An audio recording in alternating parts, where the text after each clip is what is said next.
हर हर महादेव, जय शिव शंभू, श्री शिवाय नमस्तुभ्यम। कैसे हैं आप लोग? आशा करती हूँ कि भगवान भोलेनाथ की कृपा आप सभी पर बनी रहे, आप सभी स्वस्थ हो, अच्छे हो। इसी कामना के साथ आज हम सुनेंगे श्रावण मास की कथा अध्याय 16। तो चलिए मन में भगवान भोलेनाथ का ध्यान करते हुए कथा को सुनते हैं। ईश्वर बोले, हे सनंत कुमार, अब मैं शीतला सप्तमी व्रत का कथा बताऊंगा। श्रावण मास में शुक्ल पक्ष की सप्तमी तिथि को यह व्रत करना चाहिए। सबसे पहले दीवार पर एक वापी का आकार बनाकर दिव्य रूप वाले 7 जल देवताएं, 2 बालक से युक्त पुरुष संज्ञक नारी, एक घोड़ा, एक वृषभ, नर वाहन सहित एक पालकी भी उस पर बना दे और इसके बाद 16 उपचारों से 7 जल देवता की पूजा करे। इस व्रत में प्रत्येक वर्ष 7 सुहागिनों को भोजन कराना चाहिए। जल देवता की प्रतिमा एक स्वर्ण पात्र में रखकर बालकों सहित एक दिन पहले सायंकाल में भक्ति पूर्वक उनकी पूजा करनी चाहिए। प्रातःकाल पहले ग्रह होम करके देवता को नियमित चरु से होम करना चाहिए। उसके बाद व्रत को किया और जो फल प्राप्त हुआ उसे आप सुने। सौराष्ट्र देश में शोभन नाम का एक नगर था। उसमें सभी धर्मों के प्रति निष्ठा रखने वाला एक साहूकार रहता था।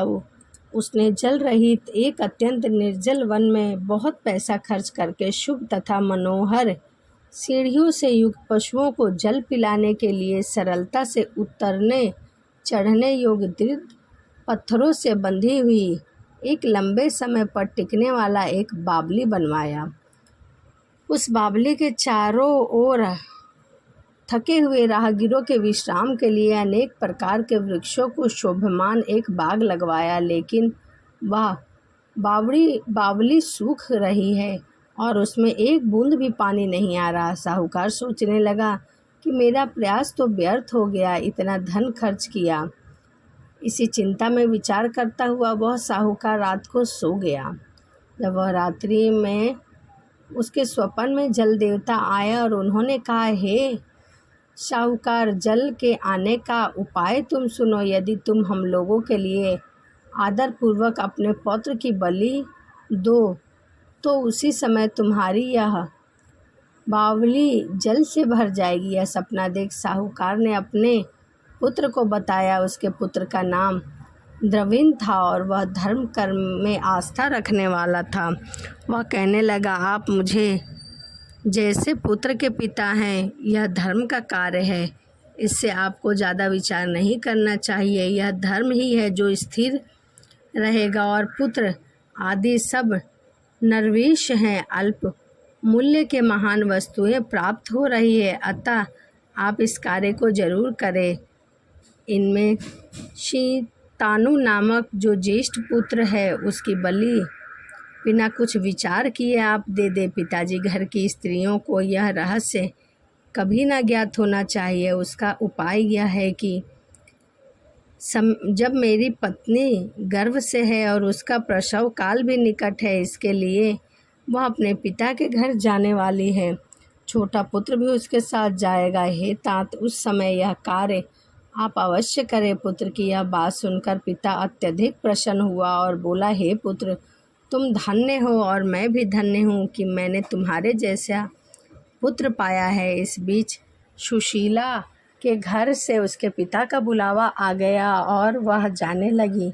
तब उसके ससुर तथा पति ने कहा कि यह ज्येष्ठ पुत्र हमारे पास रहेगा, बाकी तू छोटे बेटे को अपने साथ ले जा। उस पर उसने ऐसा ही किया और वह छोटे बेटे को लेकर चली गई।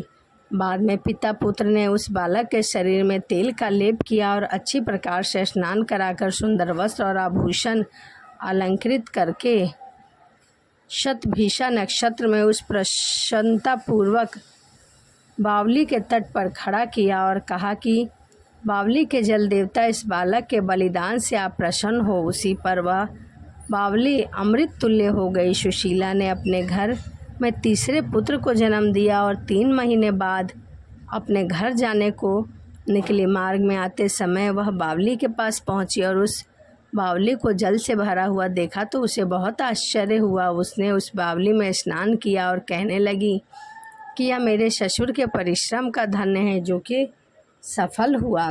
उस दिन श्रावण मास के शुक्ल पक्ष की सप्तमी तिथि थी और सुशीला ने शीतला सप्तमी नामक शुभ व्रत किया हुआ था। उसने वहीं पर चावल पकाए और दही भी ले आई। इसके बाद जल देवता को विधिवत भोग लगाया, पूजा की और भात तथा ककड़ी फल का नैवेद्य अर्पण कर ब्राह्मणों को वायन देकर वह वही नैवेद्य अन्न भोजन ग्रहण किया। उस स्थान पर सुशीला का ग्राम 1 योजन की दूरी पर स्थित था। उस समय बात पर सुंदर पालकी में बैठे दोनों पुत्रों के साथ वहां से चल पड़ी और जल देवता कहने लगे कि हमें इसका पुत्र जीवित करके इसे वापस करना चाहिए, क्योंकि इसने उत्तम व्रत रखा है और यह उत्तम बुद्धि रखने वाली स्त्री है।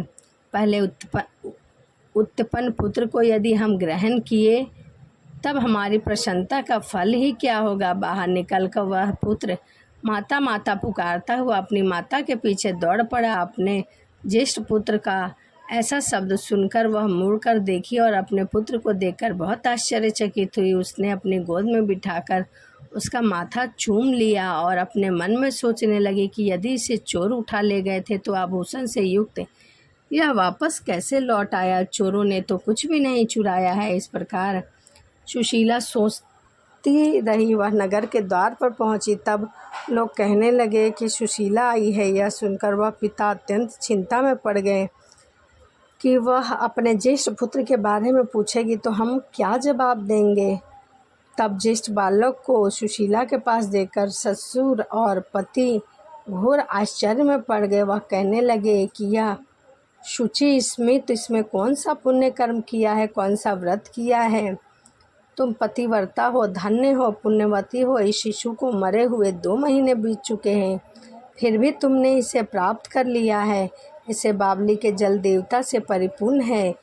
तुम एक पुत्र के साथ अपने पिता के घर गई थी, लेकिन वापस 3 पुत्रों के साथ आई हो। हे, तुमने तो कुल का उद्धार कर दिया है। हे शुभाने, मैं तुम्हारी कितनी प्रशंसा करूं। इस प्रकार ससुर ने उसकी प्रशंसा की। पति ने भी उसे प्रेम पूर्वक देखा और सास ने उसे आनंदित किया। उसके बाद उसने मार्ग के पुण्य का समस्त वृत्तांत कह सुनाया। अंत में उन सभी ने मनोवांछित सुखों को उपभोग करके बहुत आनंद प्राप्त किया। हे वत्स, मैंने इस शीतला सप्तमी व्रत को आपसे कहा है। इस व्रत में दधि, ओदन, शीतल ककड़ी का फल शीतल और बावड़ी का जल भी शीतल होता है।